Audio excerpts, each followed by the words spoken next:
Entonces, hablemos de disposición de residuos. Claro, ya enfrentamos el escenario de tener que limpiar el litoral, vimos todas las dificultades que esto puede representar, las diferentes técnicas que hay que tener en consideración, y como parte de todo este trabajo que estamos realizando en el litoral, por supuesto nos vamos a tener que enfrentar al manejo adecuado de los residuos.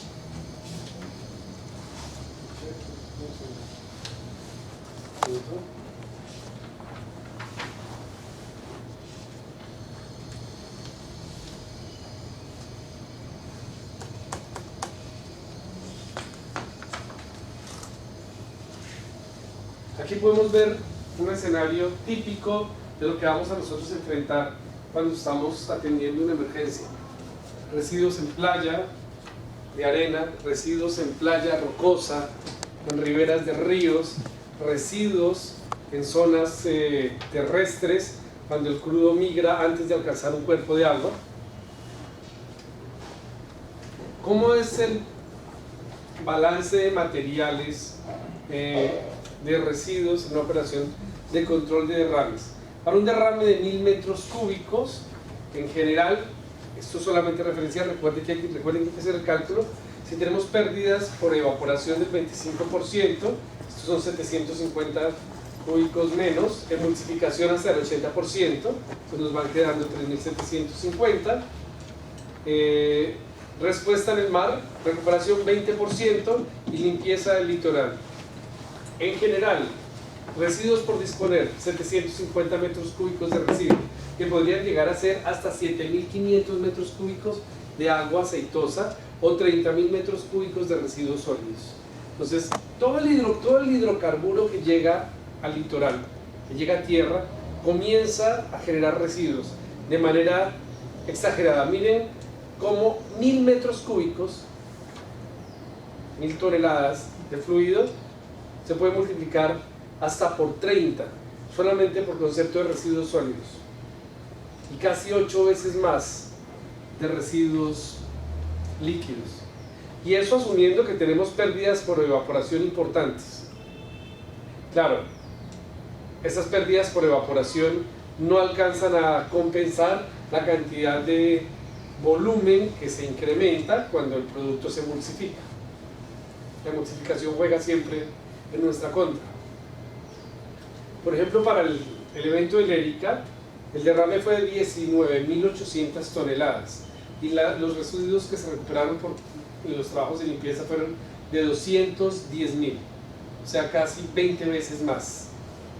Y aparte de eso, 60.000 toneladas de aceite emulsionado que se almacenó. De esas 270.000 toneladas, 210 más 60, de esos residuos, a tratar de disponer, 33 sitios de almacenamiento intermedio fueron necesarios, 4 sitios de almacenamiento definitivo. El programa de limpieza arrancó en abril del 2001 y solamente pudo terminar 2 años después, 2 años y medio. Es la parte más difícil. Entonces, la primera clave para darle manejo a los residuos es reducir. ¿Qué significa eso? Que removamos las basuras en el trayecto potencial del derrame. ¿Por qué? Porque todo lo que haya al alcance del trayecto potencial del derrame, de la ruta del derrame, si es que eventualmente ese derrame avanza, lo que va a pasar es que esa basura ya no es basura, ahora es material peligroso y se convierte en un residuo que es parte de la emergencia. Minimizar el uso de solventes. Por eso les decía la vez pasada, los solventes son útiles, pero no es que vayamos a atender todas las emergencias a punta de material particulado biodegradable o a punta de polipropileno. Usar EPPs que puedan reutilizarse. Y es súper importante que tengan en cuenta esto, porque muchas veces los trabajadores quieren que cada día les demos un traje Tyvek, que porque el de ayer está un poco manchado. Sí, y el que se pongan el nuevo también se va a manchar. Entonces, mientras que el traje siga cumpliendo con su propósito, no tenemos por qué cambiarlo. Un casco manchado no pierde sus características y se puede seguir usando. Y bueno, como todo proceso de manejo de residuos, poder llevar a cabo una clasificación y separación en la fuente es súper útil. Poder separar agua, hidrocarburos, sólidos y clasificar también los sólidos. tenemos que considerar dónde almacenar los residuos. Entonces, así como lo primero es reducir, lo segundo es ¿y dónde los ponemos? ¿Cómo nos preparamos para comenzar a manejar esa gran cantidad de residuos? Entonces, podemos tener tanques dedicados. No importa cuál sea el recipiente, el orificio, el hueco o la estrategia que definamos, es muy aconsejable que siempre contemos con plástico o geomembranas para poder impermeabilizarlos y protegerlos. Si no, cuando vayamos a desocuparlos vamos a tener más residuos y vamos a tener que limpiar esos tanques. Entonces, patios temporales. Así como se ve esto, no importa que estén en bolsas o bolsas dobles y sacos, no es la manera correcta. Esto debe ser colocado en un cubeto, ojalá elevado, dependiendo si es que está expuesto, hola, buenas tardes, dependiendo si está expuesto a que el nivel de agua lo pueda alcanzar, protegido del sol, porque el sol deteriora los polímeros y esto se nos puede volver, entonces después una bomba de tiempo, cuando lo levantemos se rompan y contaminemos por fuera todas las demás bolsas. Tenemos que tener un plan de gestión de residuos donde identifiquemos las facilidades de almacenamiento temporal, donde identifiquemos cuáles son los trabajos en tierra, cuáles van a ser las operaciones marinas que generen esos residuos para llevarlos a estas facilidades de almacenamiento temporal, un sitio de disposición final y, si fuese el caso, una planta de tratamiento previo. Esto es solamente para que tengan en cuenta que se deben considerar con el mismo nivel de profesionalismo y seriedad el plan de manejo y gestión de residuos de una emergencia como el de cualquier instalación cuando se evalúa. Puede que no sea un plan de largo plazo, pero tenemos que entender qué residuos se van a generar, cómo están caracterizados, cuál es su nivel de peligrosidad, en qué cantidad se van a generar, cómo los vamos a almacenar, cómo los vamos a transportar, dónde los vamos a colocar de manera temporal, qué clasificación tenemos que darle a cada uno de esos residuos, si son compatibles tenerlos juntos unos con otros, cuál es el destino que se le puede dar a ese residuo, porque es posible que el hidrocarburo emulsionado pueda ser tratado y reincorporado al proceso, mientras que el polipropileno definitivamente tiene que ir a incineración. Es posible que suelos, arena y absorbente biodegradable que se recoja pueda ir un proceso de remediación, pero hay que ver si esa es una opción o no, dónde se va a hacer, si hay la licencia. Entonces no es poner todo lo que esté manchado de aceite en una misma bolsa y olvidarnos, porque al final cuando lo llevamos a un sitio de disposición final o relleno, lo que estamos haciendo es tapando una realidad, estamos metiendo la mugre debajo de la alfombra y no se trata de eso. Siempre asegurarnos de que cualquier opción que tengamos cuente con las debidas licencias. Es para transportar, licencia para almacenar, para transportar, para tratar, para incinerar, para disponer. ¿Cómo debería ser el proceso de tratamiento de residuos? Entonces, por ejemplo, para el área afectada genera fase aceite, entonces hay un tratamiento primario que es el asentamiento y la sedimentación. Podría haber un tratamiento secundario que puede ser un tratamiento térmico, un tratamiento químico o centrifugación, y posteriormente un tratamiento terciario que es un tratamiento electrostático o electromagnético. Dentro de lo que es el alcance de la atención de una emergencia, nosotros típicamente llegamos a identificar esa fase oleosa líquida y ver si por decantación podemos lograr que se separe el agua y separar el agua del aceite. Almacenarlos de manera separada y ya ver qué opciones tengo yo dependiendo de las características de esos fluidos. Puede que alguien diga, miren, podemos traer una plantica portátil de tratamiento de agua y tratar las aguas en sitio, caracterizarlas y verterlas de una vez acá. Y alguien podría decir, no, eso no lo van a permitir porque no tenemos licencia para tratar el agua acá. Hay que dársela a alguien que la trate. Bueno, pero la llevamos aparte, porque el costo por galón o por metro cúbico de agua es distinto al costo por tratamiento de metro cúbico de aceite. Lo mismo el aceite, ¿qué hacemos?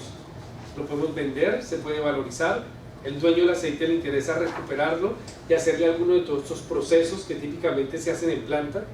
Esto ya no se hace en cualquier centro de manejo de residuos. Para la fase acuosa tenemos lo mismo, que se decante, ver si sedimenta, separar los sólidos que puedan precipitar, ver si es que es necesario filtrarla y dependiendo de eso ya enviarla a una zona de tratamiento, un área de tratamiento donde lo puedan hacer. Un tratamiento convencional, como que se le hace a cualquier tipo de agua para poder vertirla, o si es que hay que hacer un tratamiento biológico más intensivo para eliminar ciertos parámetros que puedan estar presentes, como un tratamiento biológico, aireación, biofiltración.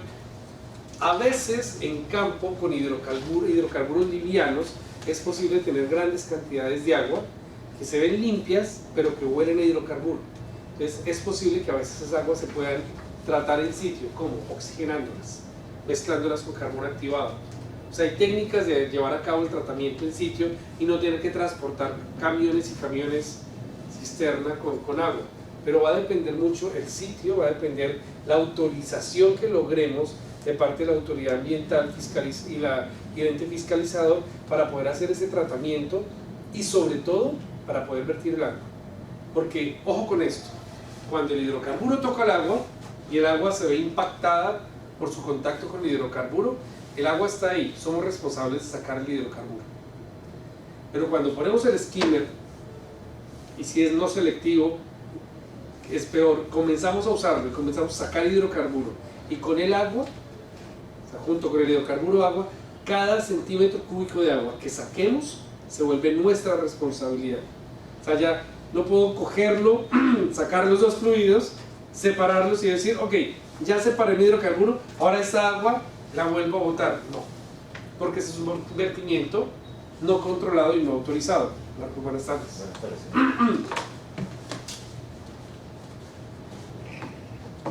Lo mismo para los sólidos, el tamizado es importante, hay que clasificarlos. Esto es algo que sí se alcanza a hacer como tratamiento secundario en sitio. Lavado, entonces se lavan las rocas. No hay que transportar rocas, las rocas son particularmente pesadas. Entonces muchas veces las rocas se pueden lavar en sitio y se pueden dejar, no tenemos que disponerlas. Inyección de vapor, bueno, eso es lo mismo que la inyección de biosurfactantes.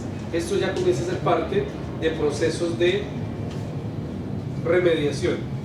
Hola, qué milagro. En materia de atención de emergencias, la remediación no hace parte del alcance. Pero sí se puede considerar, se puede evaluar.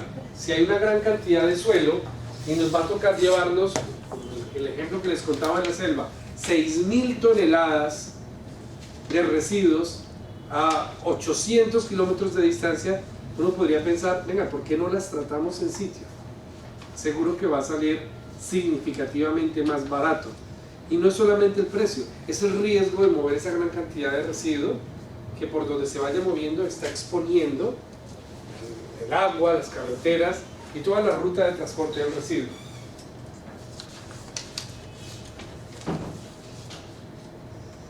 Hay ventajas y desventajas dependiendo del tipo de método, técnica que se pueda utilizar, por ejemplo, para el tratamiento de los nuevos aceitosos.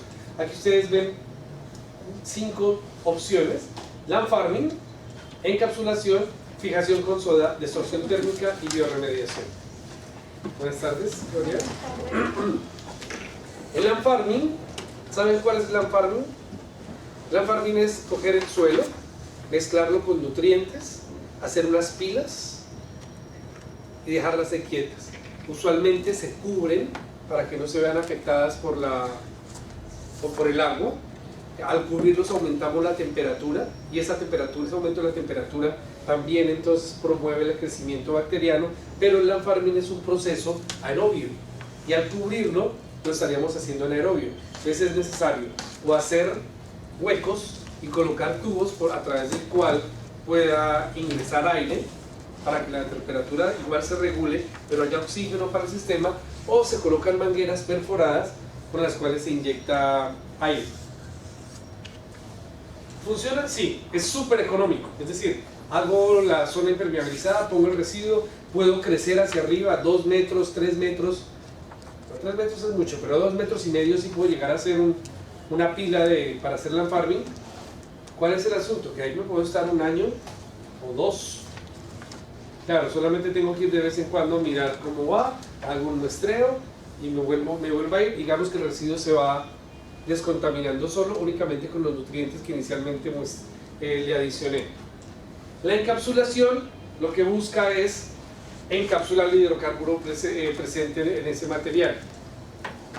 Busca hacer un proceso de fijación permanente, es muy rápido, pero es supremamente costoso, en realidad típicamente no es una opción. Además, porque que el hidrocarburo esté encapsulado no significa que la legislación nos autorice a abandonarlo. O sea, yo lo puedo encapsular, pero igual me lo tengo que llevar. Entonces, si lo voy a encapsular para no poderlo dejar y lo tengo que transportar, pues me lo transporto sin encapsularlo. La fijación con soda, bueno, primero la soda requiere un manejo. Lo que buscamos ahí con la soda cáustica es llevar a cabo una oxidación intensiva del residuo, pero es un proceso complejo y aunque puede llegar a ser económico, no es tan simple, no es fácil encontrar gente experta en esto, no aplica a todos los tipos de residuos y en realidad sí es atacar con un producto químico el derrame de otro producto químico. Entonces ustedes esto no lo van a encontrar como una opción normal dentro de las alternativas para manejo de residuos. Igual que la desorción térmica. La desorción térmica consiste en someter el hidrocarburo a temperatura y presión con el fin de extraer el hidrocarburo y lograr al final un material líquido con cierto nivel de calidad que sea valorizable y un residuo sólido en mínima cantidad. El asunto es que las máquinas de desorción térmica se fabrican específicamente para unas condiciones de proceso. Entonces no es la máquina la que se adecua, Gustavo, buenas tardes, no es la máquina la que se adecua al residuo, es el residuo que se tiene que adecuar a la máquina. Consumen grandes niveles y cantidades de energía, entonces, y son supremamente grandes y pesadas. Entonces, esto como opción en campo no va a pasar. ¿Existe? Sí, sí existe. ¿Es una alternativa a la hora de atender una emergencia? No.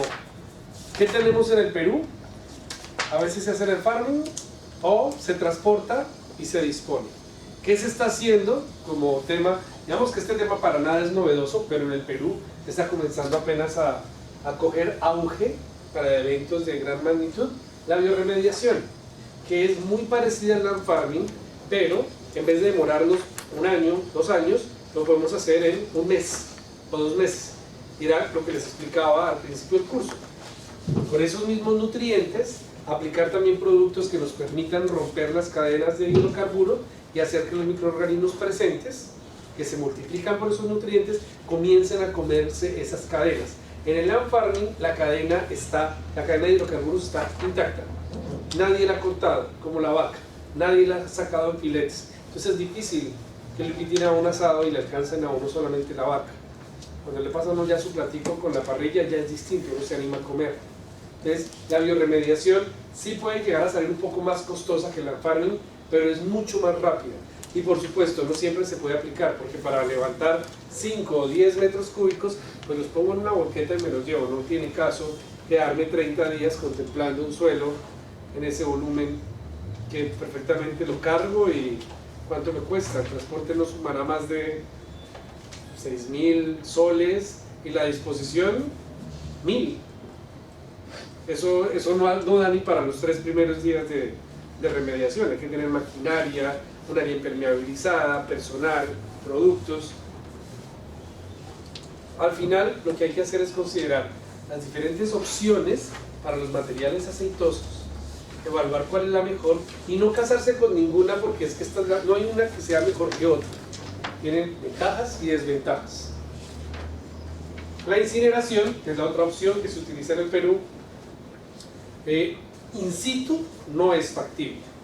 O sea, no se incinera el residuo in situ. Se puede hacer ex situ, pero tenemos que garantizar primero que podamos transportar el residuo y que contemos con una compañía que tenga la autorización y las licencias respectivas para poder llevar a cabo el proceso de incineración. Entonces antes habían incineradores de todo el tipo, habían unos incineradores portátiles que eran como una especie de cilindro de 55 galones que se le colocaba encima una tapa y tenía en la parte de encima de la tapa una especie de ventilador de alta velocidad y generaba flujo axial. Entonces uno ponía dentro del cilindro toda la basura y le ponía un poco de fuego y lo tapaba y encendía el ventilador, y eso comenzaba a generar tanto fuego, o sea, tanto aire a tan alta velocidad, que el exceso de oxígeno hacía que esa pequeña llama se convirtiera en una gran llama y quemaba todo lo que había dentro del cilindro. Es una idea interesante, sí, se llama Smart Ash, ceniza inteligente. Tiene un problema: eso es un incinerador de una sola recámara, o sea que hay un montón de material particulado que a la temperatura que alcanza ese incinerador no se destruye y va como emisiones. Hoy día la ley es muy exigente en materia de incineración, entonces esos incineradores portátiles tampoco son considerados hoy día como una opción. Bueno, ya hablamos de la bioremediación, y entonces ahí está la biomentación, que es adicionar bacterias especializadas pero que tienen una alta probabilidad de que mueran porque no están acostumbradas a esas condiciones específicas, o la bioestimulación, solamente nutrientes para que los microorganismos que ya están en sitio crezcan y se coman el residuo. Típicamente esta funciona muy bien, con esta va uno a la fija. Claro, aquí son microorganismos especializados. Estos se comen, están diseñados para comer petróleo. Estos comen más despacio. Pero de 1000 que pongamos de acá, 400 pueden estar muriendo. Estos no mueren, solo tienen la posibilidad de reproducirse, porque ya estaban allí y permanecen vivos después de que ocurrió el derrame. Son sobrevivientes. Es bioaumentación. Bioaumentación, sí. Bioaumentación, sí. Y con relación, digamos, a de dónde se saca eso, entiendo que son laboratorios que ofrecen esos productos, ¿no? De estos, Laboratorios, compañías, venden sus cepas, centros de investigación, pues son cepas. Y hay diferentes formas de prepararlas. Hay que prepararlas en un medio de cultivo donde haya suficiente azúcar o una fuente energética, porque estos vienen concentradas y tienen que comenzar a reproducirse. O sea, uno no las compra todas, no compra una parte y las otras se reproducen. Para poder hacer bioremediación, ¿qué se requiere? Que haya bacterias que puedan funcionar para degradar el hidrocarburo, que haya nutrientes, que el pH no sea ácido, que se adecúen, y va a depender mucho de las características del hidrocarburo que se ha derramado. Hay que controlar la humedad y el oxígeno y la temperatura. También es un reto, digamos que para el caso nuestro en Perú no lo es, pero sí es un reto cuando tenemos zonas muy frías, porque por debajo de 15 grados centígrados el crecimiento de los microorganismos se desacelera, y eso es un lío, porque si no crecen, pues no se comen el hidrocarburo. Entonces hacer bioremediación en Lima en época de invierno va a ser lento.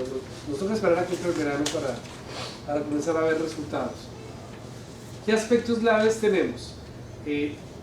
La generación de grandes cantidades de residuo demanda que tengamos estrategias para poderlos manejar. Siempre tenemos que separar y segregar los residuos cuando se pueda. Las estrategias de almacenamiento, buenas tardes. Las estrategias de almacenamiento temporal son claves, y que donde definamos sitios de almacenamiento temporal podamos tener una estrategia para evacuarlos. Identificar las diferentes rutas de disposición final de residuos, y que la disposición de residuos pueda continuar mucho después de que terminen las labores de limpieza. Recuerden que al principio hay mucha gente y que las operaciones se van desmontando en la medida que la atención de la emergencia se va realizando. Entonces no debemos montar una operación de manejo de residuos garantizando o pensando que la misma gente va a estar hasta el final. Si teníamos 200 personas atendiendo la emergencia, esas 200 personas no van a estar por 2 años manejando los residuos. Y siempre considerar los aspectos legales, todo el tiempo. ¿Listo? Una consulta. Sí. Por el tema de las barreras que ya cumplieron con su ciclo de vida, los skimmers, ¿cómo sería su disposición? Pues las barreras, como están hechas de materiales como uretano, PVC, entonces nada de eso es biodegradable, se lleva a incineración y si es que están limpias o no están contaminadas con hidrocarburo, se pueden disponer como un material común. Típicamente los materiales no son reciclables, entonces no se puede picar una barrera. ¿Qué se puede hacer? Aprovechar el plomo, aprovechar los conectores. Entonces a veces cuando uno tiene barreras y ya están deterioradas, uno puede llamar al proveedor y decirle, mira, tengo estas barreras y bueno, si me puedes hacer un descuento y te llevas estas partes. Entonces de pronto el proveedor, si es manufacturador local, puede que diga, me interesa, o podemos sacarle provecho. A los conectores los podemos cortar y alguien del taller de mecánica puede hacer plátinas de arrastre, o podemos dejarlos como material de reparación de las barreras. Ahora, el poliuretano, que los retazos, sacar por retazos y para parcharlo eventualmente.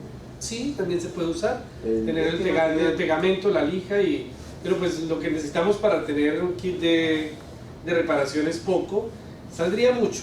O sea, hay muchos materiales que van a salir. Se puede reciclar, sí, los materiales metálicos. O sea, hay partes de aluminio y el aluminio puede servir y se puede reciclar. El acero también, el hierro también, la cadena.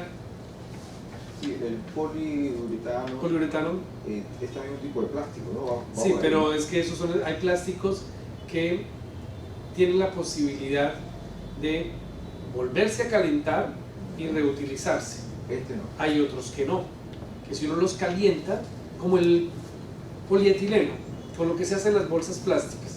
Si ustedes ponen una bolsa plástica en un recipiente metálico y lo calientan, la bolsa plástica no se vuelve un líquido que después podamos formar con él alguna otra cosa. Lo que va a hacer es, la molécula se degrada, se consume y ya, se pierde. Y lo que hace es que buena parte de eso se va como partículas a la atmósfera y contamina, de todas maneras.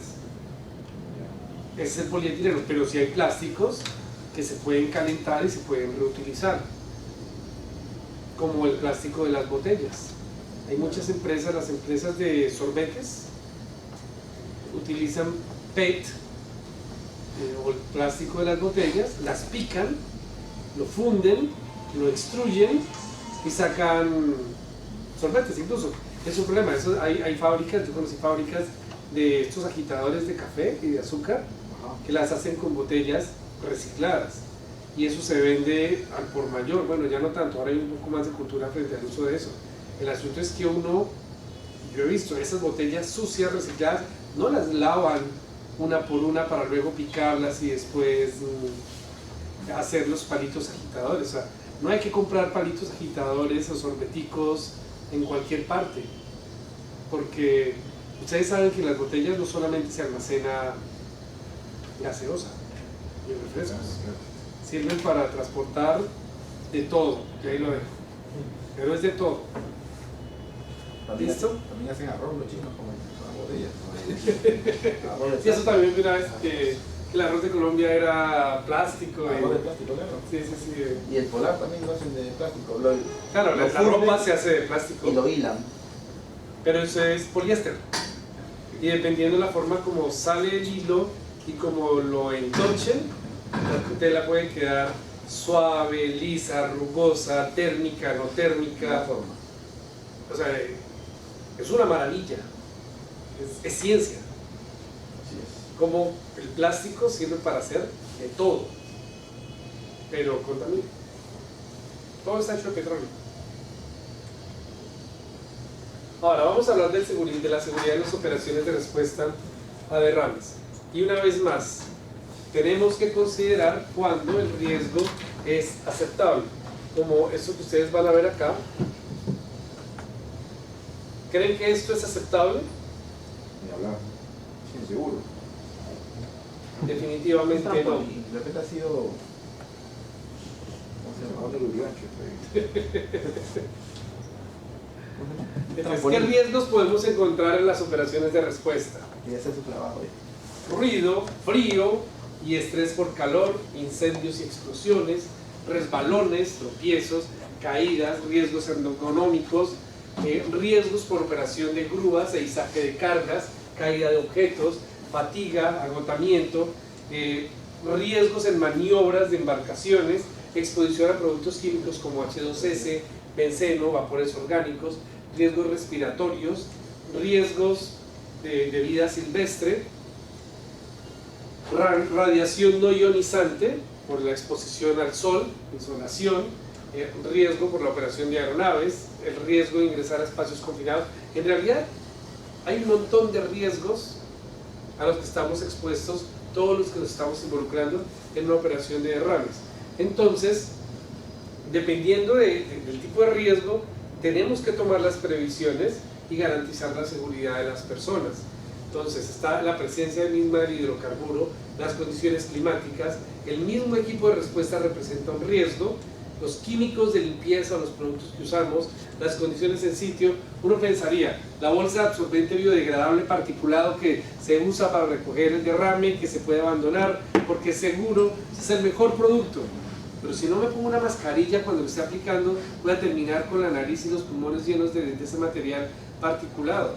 Les aseguro que el lugar de la turba no es los pulmones del operario que lo iba a aplicar. Sí. Yo creo que hay dos definiciones que en la anterior y en la anterior también. Sí. ¿No? Ahí pones peligro, pero ¿qué pones riesgo? O sea, ¿es peligro o es riesgo? Bueno, no olviden que sí es cierto, el riesgo es la probabilidad de que las personas que están expuestas a una amenaza se vean vulneradas y sufran consecuencias por esa exposición. En realidad ese es el riesgo. Todo esto que está acá son ya las consecuencias y el riesgo materializado. En realidad aquí son peligros. Los peligros están asociados a los eventos amenazantes. Entonces, el hidrocarburo es un material peligroso per se, pero no es un riesgo. El riesgo es que el hidrocarburo se derrame, y que se derrame en presencia de un animal, de una iguana. Entonces, esa iguana podría verse afectada porque va a absorber el hidrocarburo por su piel, por sus membranas, y la probabilidad de que haya consecuencias sobre la vida de la iguana es alta. Entonces, la iguana está en riesgo por este peligro. Correcto.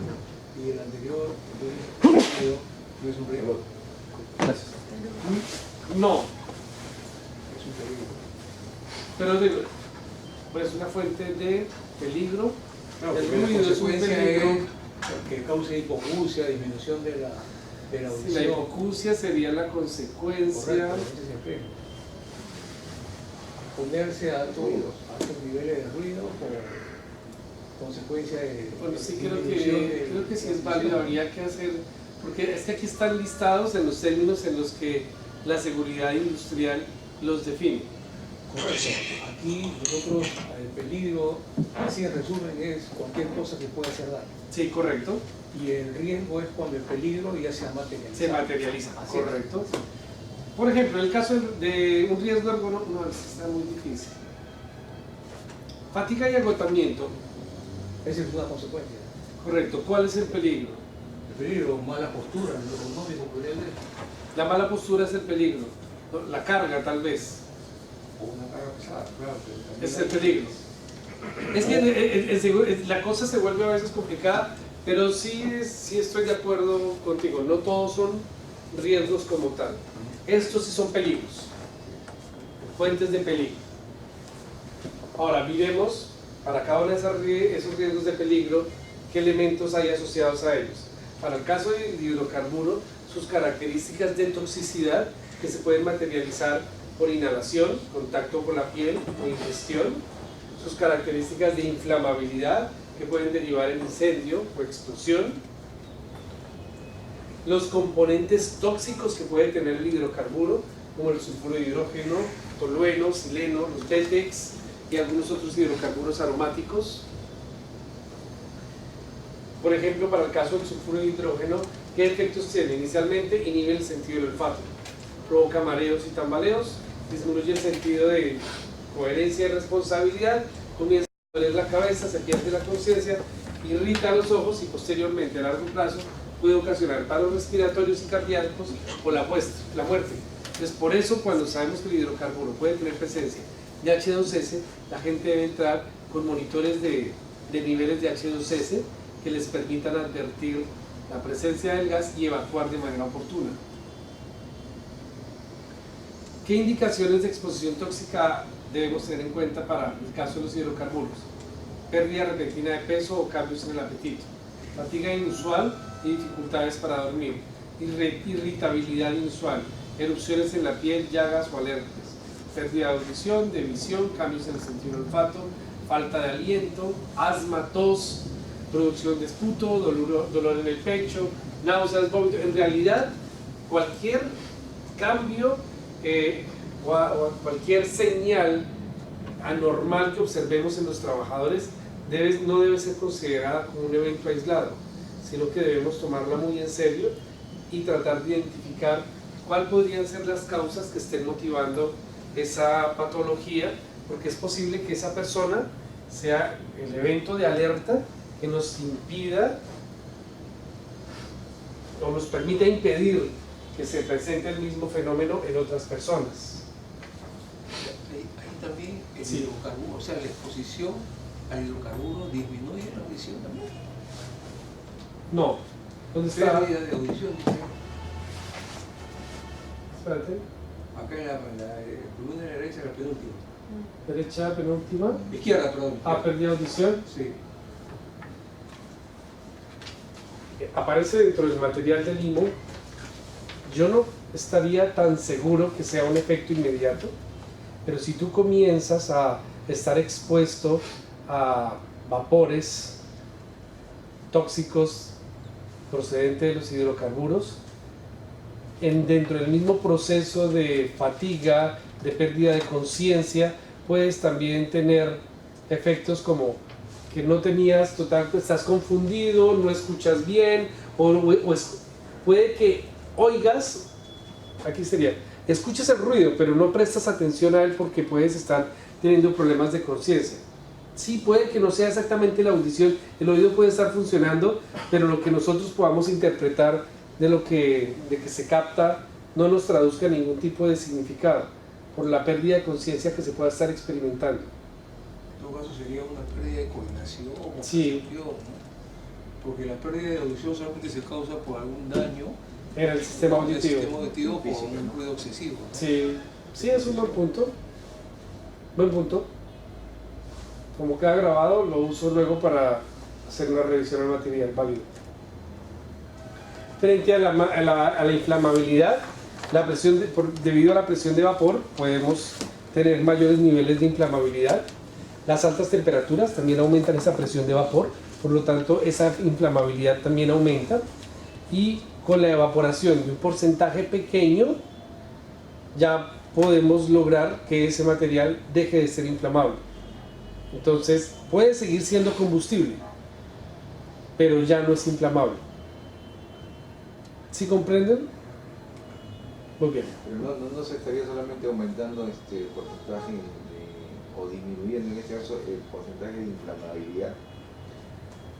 Pues sí, es como pasa hay cuando, menos evaporación. mira, como el IFO, Sí. que recién está preparado por la presencia del diésel, es mucho más inflamable, pero si esperamos un par de días, si las fracciones volátiles se han evaporado, sigue siendo un material que puede ser combustible, o sea, lo puedo calentar y lo puedo poner a arder, pero no va a arder y va a inflamarse de manera espontánea solamente por una chispa caliente.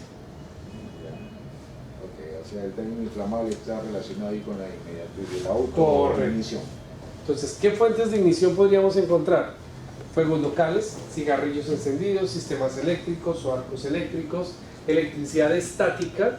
Hay muchas barreras que vienen con sus puntos de tensión, donde se fijan los cabos con bases de baquelita, que es un material dieléctrico. ¿Para qué? Para que la fricción de la soga sobre la barrera impida que se cree energía estática que nos puede generar un arco eléctrico y podría llegar a generar un incendio en el producto que esté contenido. Tubos de escape de los motores que tenemos de los esquimes, chispas, arrastrar una pala sobre las piedras o sobre el pavimento, genera chispas, actividades de soldadura y corte, e incluso operación de radios y celulares. Y aunque esto pareciera demasiado evidente, en realidad no tiene caso, o sea, es obvio, no se imaginan cuántos eventos y fatalidades han habido por justamente eso, porque alguien no tuvo en cuenta y no se dio a la tarea de pensar que eso podría pasar y bueno, terminó en la muerte de personas. Pasa, ¿sí? Bueno, afortunadamente hoy día las cosas se hacen de manera significativamente mejor. Antes del 2011 había esa figura acá. Condiciones climáticas, sí, también nos pueden exponer el frío por su exposición, que obviamente en la medida que el viento sea mayor, pues la sensación térmica va a disminuir al punto de podernos causar hipotermia. La humedad también puede llegar a ser un problema y todos estos aspectos hay que controlarlos y mantenerlos monitoreados durante la operación de control de derrames. El golpe de calor, para el caso del calor, o la deshidratación o la exposición a las radiaciones no ionizantes que nos pueden generar insolaciones y quemaduras de primero y de segundo grado. Hay personas que no están acostumbradas a estar todo el día expuestas al rayo del sol. El uso de bloqueador solar antes era incómodo para los trabajadores de esta industria tener que andar poniéndose crema en la cara antes de cada sesión. Se asumía uno que ponerse un protector solar era algo muy propio de las mujeres como parte de su rutina de belleza. Hoy día no, hoy día es muy normal que haya una estación en la operación donde haya un dispensador de bloqueador solar y todas las personas pasan, toman su bloqueador y se aplican en el cuello, en la cara, en las orejas, por el fin de protegerse. Han venido cambiando las cosas. En materia de los equipos de respuesta, primero, la complejidad del equipo, el desconocimiento de cómo funciona o de cómo operarlo y el principio mismo de funcionamiento, las partes móviles, las bombas, las superficies calientes en el motor pueden ser y representar un peligro para la operación. Aparte de eso, las personas están expuestas a presión hidráulica, entonces no hay que permitir que la gente camine por encima de las mangueras hidráulicas. Eso puede ser una fuente de peligro y que puede derivar en accidentes terribles. Hay movimiento de cargas, también hay personal que está expuesto, hay partes móviles todo el tiempo, la manipulación de cabos y cuerdas y manilas. Recuerden que cuando estábamos hablando de barreras, les contaba yo que estas barreras de desviación que uno pinta en el río, en la práctica eso no es tan simple. Miren aquí cómo ustedes pueden ver, esta barrera está llena de cabos para lado y lado, tratando de acomodar la barrera, y la navegación en realidad se vuelve todo un reto. O sea, lo que uno pinta en el tablero no necesariamente en la práctica es tan fácil de hacer. Esto representa un riesgo. La gente en cualquier momento se puede ir navegando y una cuerda de estas, un cabo de estos, puede llevarlos al agua. Y si no tiene un chaleco salvavidas, lo agarra una corriente o se golpea contra una piedra. Y en realidad para ahogarse bastan con 10 centímetros de agua o menos, y eso es suficiente para que una persona fallezca.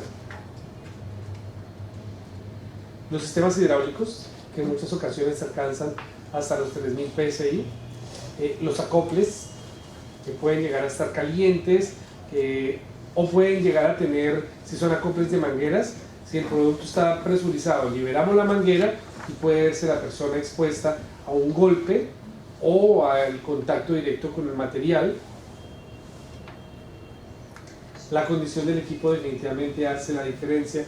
Entonces, por ejemplo, esto es inaceptable, que haya una parte de un motor móvil, una transmisión mecánica que no esté con una guarda que nos proteja. Esto es inaceptable. Entonces, por el hecho de que sea una emergencia, no significa que debemos incorporar cualquier cosa que venga en cualquier condición para utilizarla como parte de la estrategia de respuesta. Importantísimo contar siempre en sitio con la información de los productos, sus hojas de seguridad,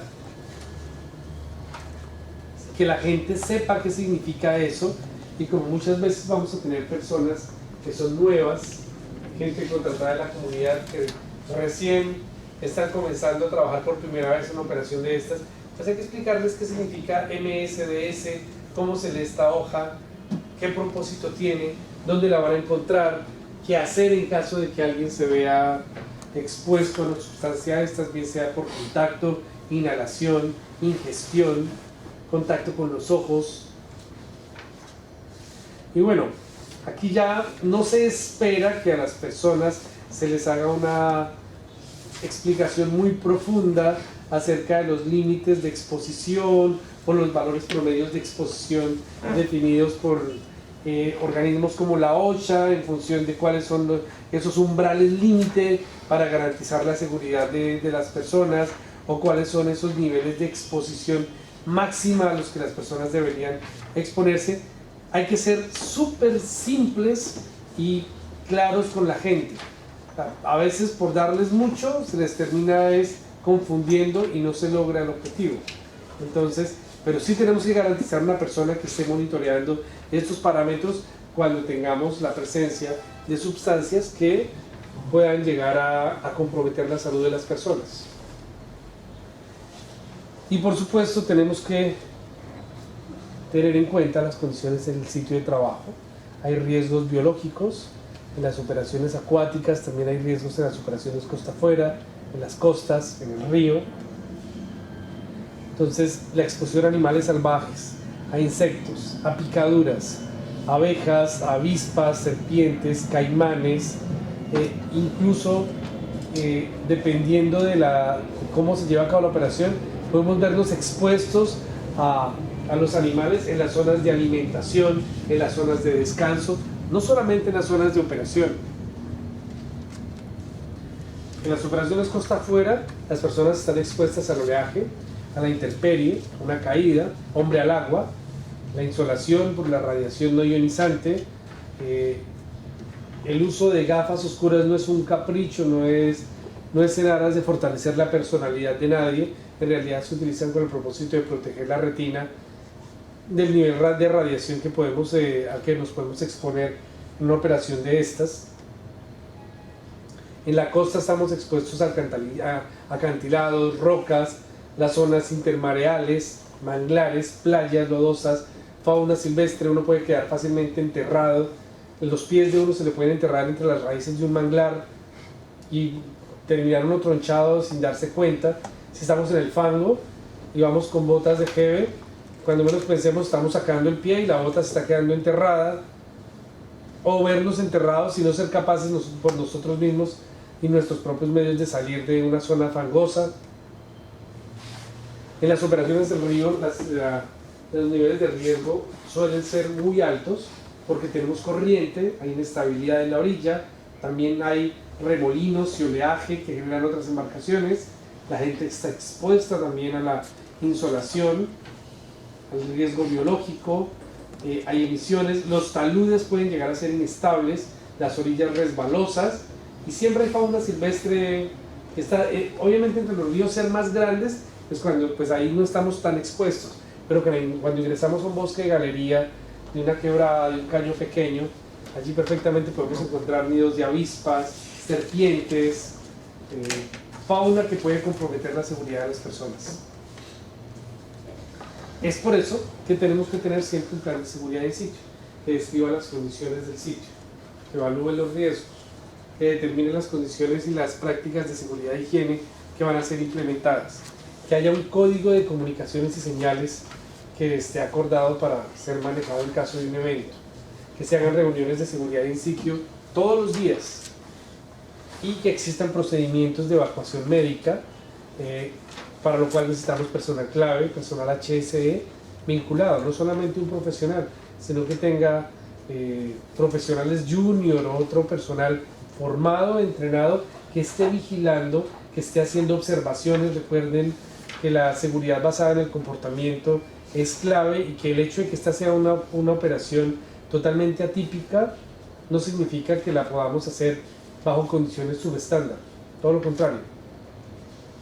Entonces, definir las zonas calientes es una de las estrategias que se utilizan para llevar a cabo la segmentación y asegurar las áreas de trabajo. Entonces, la zona caliente es el área inmediatamente afectada. Tenemos que monitorear el aire si es que tenemos un producto que pueda estar aportando gran cantidad de vapores a la atmósfera y se requiere siempre uso de EPPs. Hay una zona tibia con contaminación reducida, obviamente allí no tenemos que hacer un monitoreo tan intensivo. También se debe mantener el uso de elementos de protección personal de acuerdo a las condiciones del sitio. Y hay una zona fría donde se llevan a cabo las labores administrativas, logísticas, áreas de espera, áreas de descanso, donde está el puesto de comando. No, o sea, si llega a haber una explosión en la zona caliente, no queremos que se vean comprometidos las personas que están en el puesto de comando, porque justamente son los que están dirigiendo la emergencia. Aquí en el esquema que tienen pueden ver básicamente que hace referencia tanto a la zona caliente como la zona tibia y la zona fría. A esta zona caliente a veces también se le denomina punto cero o el punto del derrame.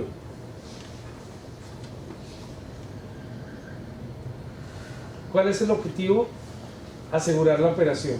Y si hay un escenario difícil en el cual una operación pueda ser asegurada, es de noche. Usualmente los trabajos no se hacen de noche. Existe dentro del listado de equipos que se incluyen en los kits de contingencia luminarias tipo estadio, que pueden generar hasta 5000 lúmenes para el área donde se va a trabajar, pero en realidad no es una condición normal. Tienen que ser bajo unas particularidades muy precisas para garantizar la seguridad del personal. Por ejemplo, en alta mar, tratar de contener hidrocarburo de noche es muy difícil, porque no vemos cómo se está desplazando la mancha. Todo está demasiado oscuro. Y hay que evaluar si en realidad vale la pena el riesgo o no. Entonces, ¿para qué es mejor usar la noche? Para descansar, para recuperarse, para mantener la seguridad. El trabajo no termina cuando se oculta el sol. Usualmente una emergencia no termina acostándose a eso de las 11, 12 de la noche. Hay que hacer informes, enviar correos. Las personas que están trabajando siguen teniendo responsabilidades que usualmente no paran. Entonces, el trabajo es duro y es el momento para ponerse al día. Sirve también para hacer todas las reuniones de coordinación y para ajustar los planes y la logística de la respuesta al derrame. Una consulta, Sí. en el caso de la noche, si hay operaciones, a pesar de que no es recomendable, pero por ejemplo, se deja puesta la barrera, en esos casos hay un equipo de iluminación Sí, que se usa. claro, son equipos que son como una especie de generador. Vienen con una torre, la torre se iza y eleva luminarias, cada una de 1000 vatios. Usualmente vienen paquetes de 4 o de 6, entonces puedes tener estas luces elevadas hasta 20 metros, bueno, hay de diferentes especificaciones, pero pues para poder movilizar eso tienes que colgarlo en una camioneta con tiro. Y si estuviera la barrera puesta en el agua, no hay. Usualmente es difícil llevar un equipo de estos tan adentro, por ejemplo en un río. Son pesados, son equipos que pesan hasta 1 tonelada, 800 kilos. Entonces, decir que se va a operar una barrera con... No, usualmente la barrera se queda instalada. Podemos dejar a alguien supervisando la barrera, sí, eso se puede hacer. Que haya un turno de noche para monitorear, para vigilar, pero el llevar a cabo operaciones de respuesta ante la ausencia de sol es bien difícil. Es bien difícil. Ahora, hay que tener bien presente cuáles son todos los tipos de elementos de protección personal que se van a requerir en función de cada uno de esos riesgos o esos peligros a los que el personal va a estar expuesto. Es el equipo de protección de cabeza, ojos, pies. En realidad, el tema del casco puede ayudar si es que estoy en una zona donde hay ramas bajas que me pueden golpear. Puede ayudar porque de alguna manera me protege de la radiación no ionizante, me protege del sol, pero también hay momentos en que no tiene sentido tener un casco que lo único que hace es estorbar y hacernos sudar más. Tal vez una gorra puede llegar a ser mucho más útil, pero hay instalaciones donde toca tener el casco porque es que eso dice la norma. Aquí, bueno, cuando el derrame es fuera de una instalación, en realidad hay que ser inteligentes y decidir cuál es el tipo de equipo que se requiere. Frente a los peligros químicos, tenemos que también tener, obviamente, los equipos de protección personal para prevenir la inhalación e ingesta de productos químicos y la penetración a través de la piel. Trajes Tyvek, guantes de nitrilo, sellarlos adecuadamente. Si vamos a estar trabajando dentro del agua, entonces trajes tipo fontanero, que son las botas de Hebe pegadas a un pantalón que llega hasta más arriba de la cintura y que se vienen con tirantas para que podamos ingresar al agua sin tener que estar todo el tiempo metidos en el agua, porque si no nos va a dar una dermatitis impresionante y luego vienen las infecciones. Por supuesto, cuando los productos son altamente tóxicos, ya tenemos que pensar en niveles de protección, en sistemas de autocontenido, de respiración autónoma, trajes encapsulados, sistemas para encapsulación de los materiales peligrosos. En realidad, este tipo de equipos no es necesario utilizarlos en un derrame de hidrocarburos como los que se nos pueden presentar, salvo que, por ejemplo, el derrame lo tengamos en un espacio confinado y el producto sea altamente tóxico y tenga presencia de H2S. Entonces ahí vamos a tener que considerar el uso de equipos de respiración autónoma y habrá que ver si es que vamos a tener equipos con tanque o con suministro de aire permanente. Cada escenario es distinto. Estos equipos no es normal que hagan parte de un kit de primera respuesta. Pueden llegar a ser requeridos como parte del equipo de segunda respuesta, pero si nuestra operación tiene un escenario donde se requiere este tipo de equipos, cuando contratemos a una compañía de segunda respuesta debemos hacerles saber que necesitamos esto para garantizar su disponibilidad. Y por supuesto, cuando el nivel es mucho más complejo y compromete más la salud de las personas, pues entonces tenemos que tener trajes nivel C, donde tenemos que garantizar al 100% que por ningún motivo la persona que vaya a llevar a cabo la operación de respuesta entre en contacto con ese producto. Esto es más apropiado para manejo de derrames de productos químicos peligrosos. Ahora, que si es normal, usemos chalecos salvavidas, siempre estemos expuestos o tengamos riesgo de hombre al agua, que usemos chalecos salvavidas, cascos si es que se requiere, gafas de seguridad, botas con punta de acero, guantes de trabajo, y no es normal que necesitemos respirador. ¿En qué rango debería permitirse el no uso de protección respiratoria? Cuando tengamos estos rangos de concentración de oxígeno, cuando el límite de exposición permitible sea igual o menor para el caso de concentraciones menor a 100 partes por millón, H2S menor a 10 partes por millón, nivel 0 en el aire 0.5 partes por millón.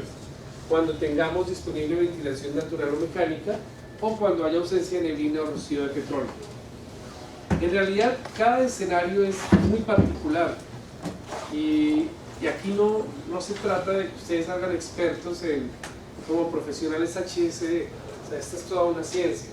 Lo que se busca con esto es crearles a ustedes conciencia de la realidad que implica una operación de control de derrames y que la seguridad de las personas debe ser uno de las prioridades a la hora de atender el derrame. Entonces, por supuesto, hay diferentes tipos de máscaras, full face, media cara, los sistemas de respiración. Eso va a depender del escenario en el que tenemos que trabajar. Las estaciones de descontaminación son bien importantes. Hay un punto de registro cuando entramos a una área de trabajo donde la gente que llega a atender la emergencia se registra y se le indica qué labor va a hacer, quién va a ser su supervisor inmediato, cuáles van a ser sus funciones y cuáles las medidas de seguridad que debe observar. Así como cuando entra se registra, al salir también vamos a tomar nota de quién está saliendo y lo vamos a hacer pasar a través de una estación de descontaminación. que no es más que ir a través de una serie de diferentes etapas donde se puede ir quitando paso a paso su ropa y sus elementos de protección personal hasta salir sin que tenga que llevar afuera nada que vaya a contaminar a las áreas de descanso, a las áreas de comedor, los servicios sanitarios. Entonces aquí vemos una estación de descontaminación. Primero se hace una descontaminación en bruto, donde se le juega la mayor cantidad de producto que tenga encima. Luego viene la eliminación de la ropa de protección. Y luego la eliminación de botas, respiradores, guantes o forros interiores. Lo mejor es hacer las cosas con cuidado y que la seguridad sea un hábito.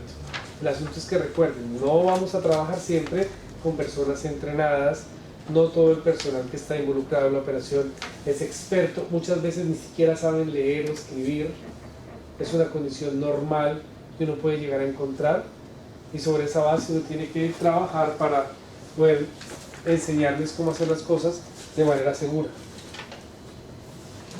¿Preguntas? ¿Qué horas son?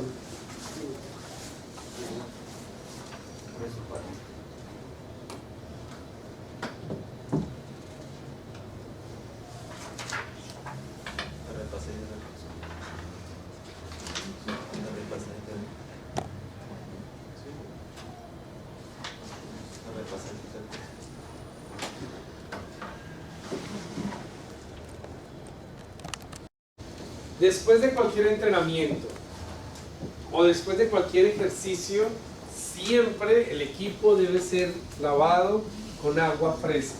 Siempre. En lo que se refiere a las barreras y a los tanques, hay que limpiar todas sus partes, todas las piezas de acero. Todas las unidades de potencia se entran en contacto con agua de mar y todos los acoples hidráulicos. Y en los desnatadores y las bombas, todas las piezas de acero, toda la grasa y lubricante que haya podido estar en contacto también hay que limpiarla y hay que hacer un lavado y drenaje completo de los sumidores de los equipos. Es decir, los equipos no pueden quedar ni con agua salada ni con restos de grasa, aceite o hidrocarburo.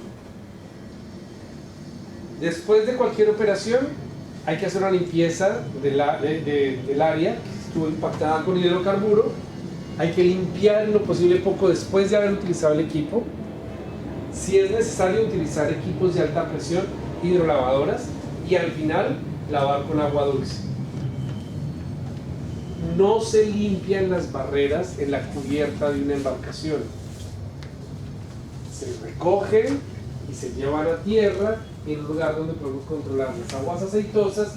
Allí se las limpiamos.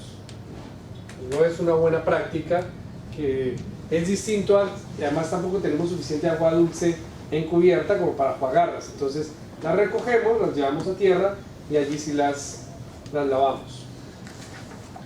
Para la limpieza de las barreras, si están muy contaminadas hay que hacerlo de forma manual. Dependiendo del sitio, a veces toca usar algún desengrasante o solvente. Si el producto era pesado, puede llegar a ser necesario utilizar diésel, pero eso no significa utilizar diésel con hidrolavadora. Eso significa utilizar, ¿cómo se llaman ustedes? Wiper. O sea, o cualquier trapo con el que vayamos a limpiar y hacerlo de manera manual y luego con un desengrasante. También se pueden utilizar limpiadores que estén aprobados y posteriormente utilizar agua caliente o de a presión o vapor. Y si vamos a utilizar cepillos, utilizarlos de manera cuidadosa para quitar parches o pegotes de hidrocarburo, no vaya a ser que terminemos dañando el equipo. Sobre todo en las barreras sí, pero sobre todo en los tanques, porque los tanques los podemos llegar a lacerar, hacerles un pitting y ya después el tanque no nos va a funcionar. Hay máquinas especializadas, eso se los conté al principio, en el primer mundo para limpiar las barreras permanentes. Entonces esta embarcación se va moviendo a lo largo de la barrera y va limpiando la barrera por ambos lados, por el lado allá con este cepillo y por este lado con este cepillo. Entonces se aproxima, este brazo hidráulico baja y abraza la barrera y se va desplazando. pero pues esto es el primer mundo, donde se pueden dar luz de tener una embarcación con una máquina únicamente para lavar una barrera. Aquí todavía no tenemos ni siquiera la barrera. Entonces, exactamente. Miren que en una estación de descontaminación pueden llegar a haber tanto residuo y tanta necesidad de limpiar al final, que por eso es que muchas veces se aconseja que todo esté debidamente impermeabilizado. Se coloca un plástico y uno se ahorra todo esto. También los carretes, aquí ven ustedes una máquina para lavar barrera, entonces este carrete va entregando la barrera, este la va recogiendo y toda la barrera queda lavada y las aguas van siendo drenadas. Eso no esperemos verlo por acá en Latinoamérica en el corto plazo, pero pues interesante que lo conozcan, para que el día que lo vean que sepan de qué se trata. Lo mismo la limpieza de los desnatadores, hay que separarlos en sus partes, hay que limpiar las mangueras no deben quedar con producto en su interior, lo que son las partes móviles, los cepillos, los discos, los tambores, hay que lavarlos. No es aconsejable utilizar solventes porque pueden degradar los materiales, entonces se utiliza mucha agua dulce y dependiendo del tipo de producto que el fabricante nos recomienda, si es que se puede usar algún tipo de desengrasante o no y de qué clase. Y por supuesto todas las partes de las unidades de potencia deben entrar a mantenimiento, completar fluidos, uno mejor completo. En materia de mantenimiento y ya lo hablamos, recuerden que los equipos no acumulan horas para poder alcanzar su tiempo de mantenimiento. Por lo tanto, entonces tenemos que llevar un registro que nos marque el tipo de equipo, cómo se llama, cuándo fue suministrado, qué tipo de labores de mantenimiento requiere, en qué fecha se le está haciendo ese mantenimiento, ojalá que haya registros, fotos. Eso es muy importante. ¿Cómo almacenarlos? Lejos de la luz directa del sol. El sol mata todo. El salitre también lo mata. Lejos de animales. Seco y bien ventilado. Las temperaturas, por supuesto, pues entre menos 20 grados centígrados y 60, cualquier sitio donde los podamos almacenar, pero que sean fáciles de acceso para su mantenimiento, cubierto, seguro, que tengamos una lista del equipo que está allí y siempre los registros de mantenimiento. Si un equipo no está funcionando, no lo dejen allí, sáquenlo aparte, pónganlo en cuarentena, pónganle un letrero que diga que no está operativo. Imagínense llevarse un equipo, subirlo en una camioneta, luego un helicóptero, llevarlo a su lugar y cuando lleguen allá digan, justo trajimos el cabezal desnatador que nos dimos cuenta que no estaba funcionando, tocaba traer al otro. ¿Cuánto tiempo no se pierde ahí? Pues, los equipos se almacenan muy convenientemente en contenedores que pueden ser de 10, de 20 o hasta de 40 pies. Los más normales son los de 20 pies, son fáciles de izar. Existen compañías y operaciones en puerto que nos exigen que los contenedores tengan certificación DNV para que sean izados de manera segura, es decir, que los dados de izaje estén certificados, que vengan con eslingas certificadas y todos sus aparejos de izaje debidamente certificados. El certificado es a la vista, los registros de mantenimiento y el certificado de inspección también. Los contenedores son muy prácticos, pero pues si voy a meterme en medio de la selva, les aseguro que el contenedor, por ejemplo en nuestro caso, apurado llega a estación 5. De ahí para adelante todo es en camioneta y después en peque y después al hombro. Entonces eso también hay que tenerlo en cuenta a la hora de dimensionar el tipo de almacenamiento que se le va a dar al equipo. Premisa importante: son vitales las tareas de limpieza, mantenimiento y almacenamiento del equipo, porque si no se llevan a cabo correctamente vamos a fracasar. Es decir, las tareas de prepararse para la respuesta no son comprar solamente el equipo. En el momento que lo adquirimos tenemos que garantizar su mantenimiento, inspección permanente y siempre asegurar que esté operativo, porque si el día que lo necesitamos no está operativo, eso equivale a no haberlo comprado nunca. ¿Listo? Son las 15:52.